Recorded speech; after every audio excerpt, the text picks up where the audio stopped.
আপনাদের মাধ্যমে জানাতে চাই যে গত 2রা মার্চ রেজাল্টের পর আমাদের যে মন্ত্রিসভা আগামী 8ই মার্চ আমাদের মন্ত্রিসভার শপথ গ্রহণ অনুষ্ঠান অনুষ্ঠিত হবে। আগরতলার স্বামী বিবেকানন্দ যে ময়দান, সেই ময়দানে সেই শপথ গ্রহণ অনুষ্ঠান অনুষ্ঠিত হবে। সেই শপথ গ্রহণ অনুষ্ঠানে আমাদের দেশের যশস্বী প্রধানমন্ত্রী নরেন্দ্র মোদীজি, আমাদের গৃহমন্ত্রী অমিত ভাই শাহজি এবং আমাদের সর্বভারতীয় সভাপতি জেপি নাড্ডাজি উক্ত সভাতে উপস্থিত থাকবেন।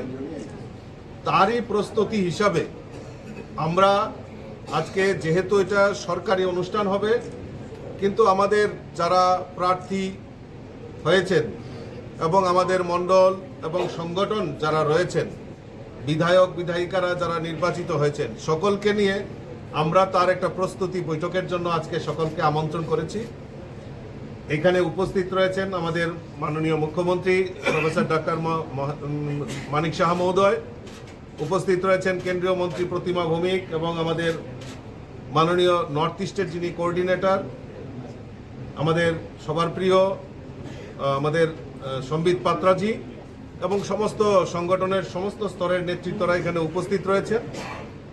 তো আমরা এই প্রস্তুতি বৈঠক 8 তারিখের প্রস্তুতি বৈঠকের জন্য আজকে সকলকে আমরা এখানে আমন্ত্রণ করেছি।